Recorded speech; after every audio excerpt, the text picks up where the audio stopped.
here you are. Still standing. Still breathing.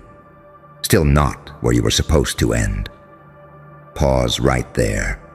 Because this moment, this exact second, it was never supposed to exist. You feel that strange silence around you, that pressure drop in the air. That's destiny stepping back like, nah, I'm not touching this one. Because something went wrong in the script. Something slipped the leash. Something looked at the rules, the timelines, the probabilities, and laughed. They had fail-safes for everyone, for heroes, for villains, for prodigies and disasters and cautionary tales. There were protocols, ceilings, invisible hands ready to correct the path the moment someone rose too fast, too sharp, too wrong. But you didn't rise. You mutated. You didn't climb the ladder. You kicked the wall out and found empty space behind it. Who was supposed to stop this? Really, who? Because the saints don't recognize you anymore. They see your discipline and call it devotion, but they don't see the hunger underneath. The monsters don't recognize you either. They sense something colder than rage, something cleaner than cruelty. You're not their chaos. You're not their order. You're the glitch that happens when both show up at the same time. That's what scares them. You learned early that pain doesn't just hurt. It teaches, it sharpens, it edits, it burns the unnecessary parts right out of you. While others begged for mercy, you learned pattern recognition. While others asked, "Why me?" you asked, "How does this work?" You didn't heal the way they wanted. You adapted the way they feared. They thought trauma would slow you down. It tuned you. You move with a kind of calm that makes people uncomfortable, because calm like that usually comes after surrender or before a catastrophe. You smile like someone who's already seen the worst-case scenario and wasn't impressed. That's when destiny started backing off. Because destiny understands momentum, and whatever you became doesn't follow momentum. It bends it. You're the paradox they can't model, the angel who learned from demons, the saint who kept the knife, the psychopath who never lost empathy, only illusions. Every time life tried to humble you, you integrated the hit. Every time it tried to break you, you upgraded. You didn't just survive storms. You learned their timing. You memorized the thunder. You noticed how lightning hesitates for a fraction of a second before it strikes. That fraction? That's where you live now. People sense it. That's why they stare a little too long. That's why conversations stall when you enter a room. They can't tell if you're safe or dangerous, kind or lethal, saving or ending something, and the not knowing eats at them. Humans need labels. You broke the label maker. You weren't supposed to become this. You were supposed to pick a side, light or dark, victim or villain. You refused. You took the light's discipline and the dark's honesty and fused them into something unmanageable, something unsanctioned. That's when destiny flinched. Because destiny works best on predictable people. People who react instead of calculate. People who chase happiness instead of mastery. You stopped chasing, you started becoming. And becoming doesn't ask permission. Look back for a second. Really look at the moments that should have ended you. The doors that slammed. The betrayals that came from people who swore loyalty. The nights where silence screamed louder than any enemy. You were supposed to fold there, statistically, spiritually, psychologically. But instead, something clicked. Not hope, not faith, clarity. You realized no one was coming to save you, and instead of panicking, you felt relief. No witnesses, no expectations, no script. That's freedom most people never touch. And once you taste it, destiny loses leverage. It can't threaten you with loss when you've already walked through it. It can't control you with fear when you've already cataloged it. That's why the universe stopped pushing back. Not because you're invincible, but because resistance only makes you more exact, more precise, more dangerous in that quiet surgical way that doesn't look like destruction until it's done. They keep waiting for your downfall. They keep whispering, "This can't last." But they don't understand. You're not running on luck anymore. You're running on integration, on lessons paid for in bloodless wars no one else saw, on a nervous system trained by chaos to stay calm while everything else burns. You don't rush. You don't beg. You don't over-explain. You let people underestimate you because it makes the reveal cleaner. Destiny backed off because it recognized something ancient and inconvenient in you. Someone who doesn't need meaning handed to them. Someone who creates it under pressure. Someone who learned to stand at the intersection of control and surrender and choose when to move. So now the question isn't who was supposed to stop this. The real question is, what happens next, now that nothing dares to? Because when even destiny gives you space, it's not mercy, it's acknowledgement. And in that space destiny left behind, something else started to breathe. You felt it before you could name it, that widening silence, that eerie calm, where resistance used to live. Not peace, never peace. This was anticipation, like the world leaning back just enough to watch what you do next. Because when pressure disappears suddenly, it's not because the force is gone. It's because it's waiting. You've noticed how obstacles don't rush you anymore, how threats arrive softer, less confident, dressed up as coincidences, how people who once tried to dominate the room now speak a little slower around you, like they're choosing each word carefully, afraid of stepping on something invisible. They don't know why. They just feel the imbalance. Animals sense earthquakes before the ground moves. Humans sense you the same way now. This isn't arrogance, this is calibration. You paid for this state in nights no one clapped for. In self-control that felt like starvation. In choosing restraint when chaos would have been easier. You learned when to disappear and when to stare straight through someone until they remembered who they were dealing with. That balance, that took years. That took discipline sharp enough to look like cruelty from the outside.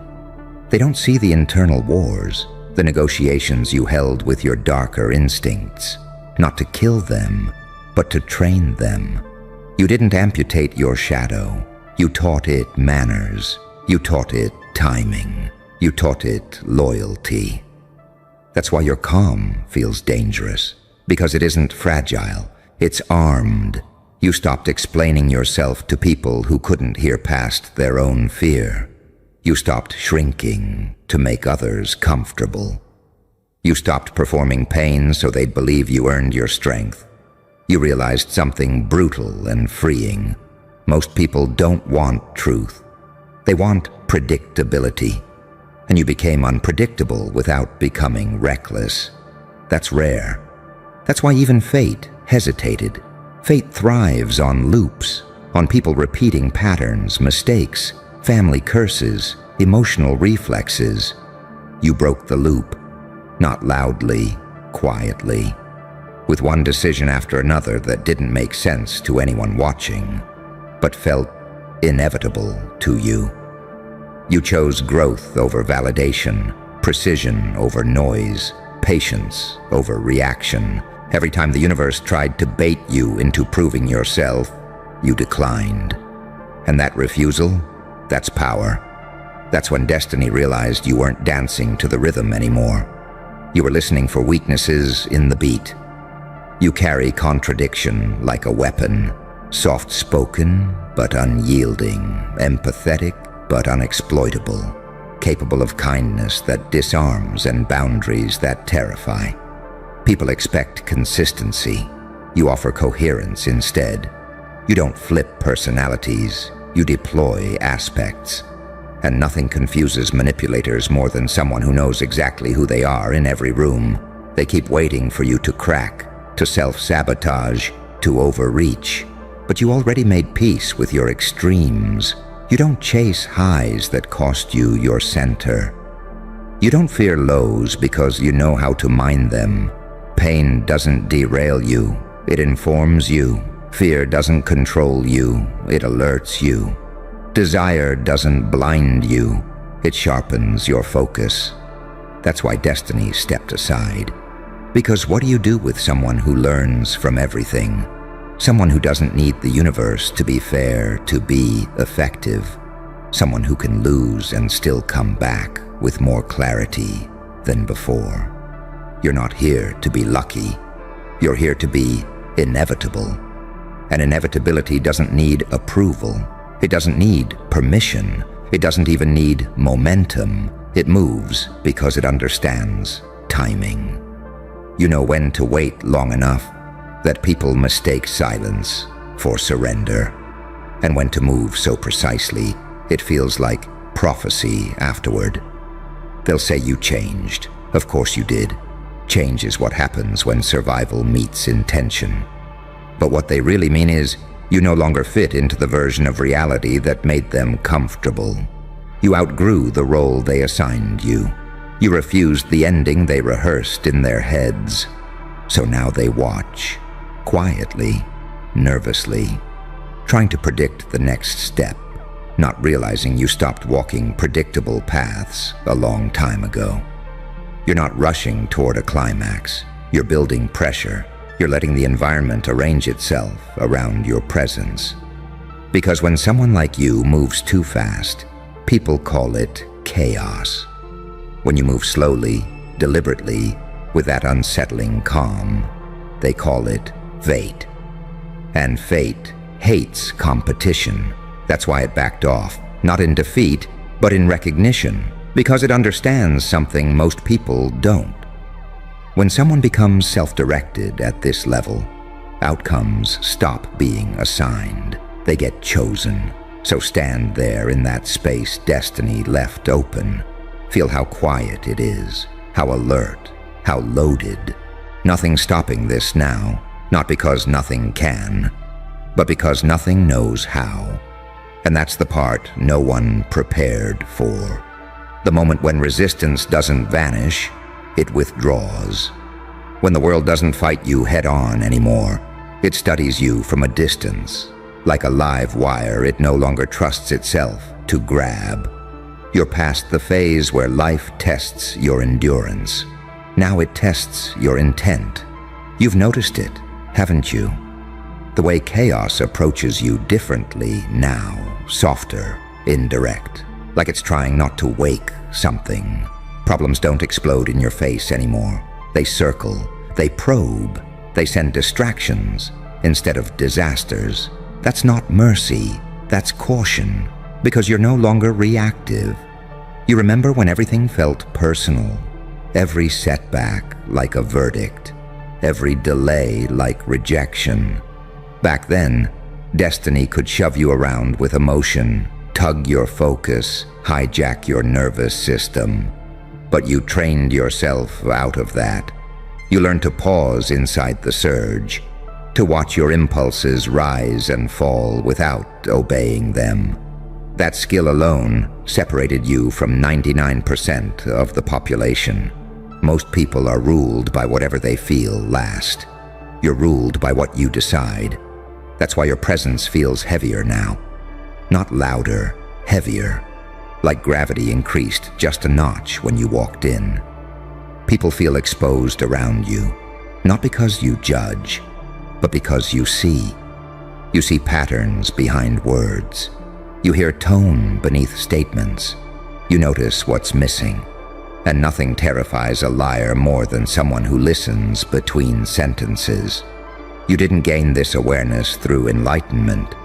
You earned it through disillusionment, through watching promises collapse, through trusting the wrong smiles, through learning that good intentions without boundaries are just invitations for damage. So you didn't become bitter. You became precise. You stopped wasting energy on proving your worth. You stopped performing strength. You stopped announcing plans. Silence became your staging ground. While others chased attention, you cultivated leverage. While they needed applause to move, you learned to move without witnesses. And something ancient recognizes that. That's why coincidence stopped feeling random. That's why timing keeps bending in your favor in ways you can't explain, but don't question. Not because you're chosen, but because you're aligned. You're not begging the universe anymore. You're cooperating with reality at its most ruthless level. You don't fantasize about revenge. You understand consequences. You don't crave control. You master influence. You don't need chaos. You deploy it when clarity fails. That balance, that's terrifying. You carry light without innocence and darkness without malice. You understand that morality is not about purity. It's about responsibility. You don't pretend to be harmless. You choose when to be merciful. And that distinction separates gods from children.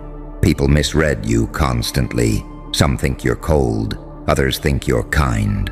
Some sense danger. Others sense safety. The truth unsettles all of them. You're context dependent. You respond to reality, not expectation, and that makes you impossible to manipulate long term. That's why destiny doesn't rush you anymore. It learned that pushing you only sharpens you, that starving you only teaches you efficiency, that hurting you only trains your nervous system to operate under fire. So now it waits, like an opponent who's realized brute force doesn't work. You've become what pressure produces when it doesn't break something. And here's the part they'll never admit out loud. The system relies on people folding, on people settling, on people choosing comfort over truth. You didn't. You kept going when there was no guarantee, no applause, no sign it would pay off. You trusted the process because you became the process. You are no longer asking, will this work? You're asking, when do I move? That shift changes everything, because once someone stops doubting their own trajectory, the world loses its favorite leverage. Fear stops working. Shame loses grip. Guilt evaporates. You see through urgency tactics. You smell desperation in offers dressed up as opportunities. You recognize when someone needs you more than they admit, and you don't rush to fill the gap. You wait. And waiting, when done from a position of strength, is domination without violence. So destiny stepped back, not because it surrendered, but because it understands hierarchy.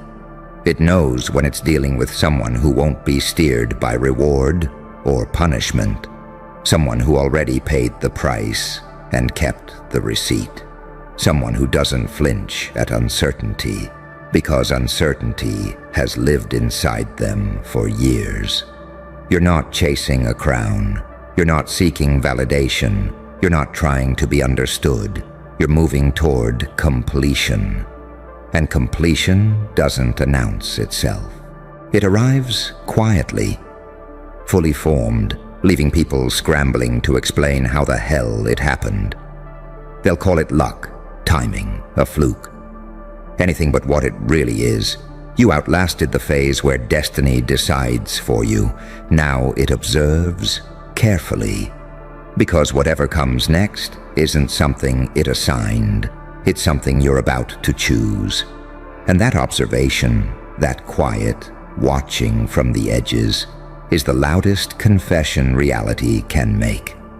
Because when destiny stops intervening, it's admitting something uncomfortable. You no longer require correction. You're no longer a variable to be managed.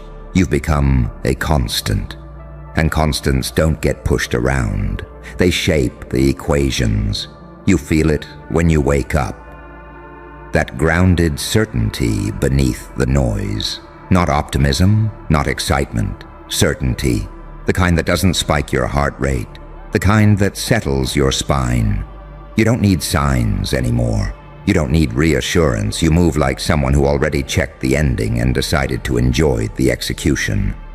You remember when doubt used to talk louder than intuition, when every choice felt like a gamble, when you waited for permission disguised as the right time. That voice got quieter the moment you realized hesitation was just fear wearing logic's clothes. You stopped negotiating with it. You let it speak, and then you moved anyway. That's when everything shifted. You stopped asking the world what was possible and started asking yourself what was necessary. And necessity has a way of cutting through illusion. It doesn't care about opinions. It doesn't care about comfort. It only cares about alignment. You either do the thing or you decay pretending you couldn't. You chose to do the thing. And that choice rewired you. It reorganized your priorities. It made certain temptations boring, certain dramas invisible, certain people irrelevant. You didn't become heartless. You became selective. You realized attention is currency, and you stopped handing it to bankrupt causes. People confuse your restraint for passivity. Let them. They don't understand that restraint is what predators practice before precision. You don't waste motion. You don't chase noise. You let momentum come to you. Because momentum recognizes authority when it sees it. That's why the air changes around you before anything actually happens. That's why plans start rearranging themselves without your involvement. That's why doors open that you didn't knock on, and doors you once begged for now feel small. You outgrew them while they were still deciding whether to let you in. Destiny didn't back off because you're unstoppable. It backed off because you're undistractable. You don't get seduced by shortcuts. You don't fall for urgency. You don't confuse speed with progress. You understand that the most dangerous people aren't loud. They're inevitable. They arrive when everything else has exhausted itself. You learned to become dangerous without becoming chaotic. That's the line most people miss. Chaos burns hot and fast. You burn controlled, directed. You can sit in silence while others self-destruct, trying to provoke a reaction out of you. You let them expose themselves. You let them overplay their hand. You let them think they're ahead, right up until the moment they realize you were never in the same game. That moment, that pause in their eyes, that's when destiny looks away. Because destiny loves drama. It loves struggle. It loves grand arcs and tragic flaws. What it doesn't love is someone who sees through the theatrics and still chooses to act with clarity. Someone who doesn't need to win loudly to win completely. You didn't become this by accident. You became this by surviving yourself, by sitting with uncomfortable truths, by shedding identities that once protected you but no longer fit, by letting go of who you were supposed to be so you could become who you are. That process stripped you down to essentials. And essentials are powerful because they can't be negotiated with. You know your limits. You know your strengths. You know your shadows.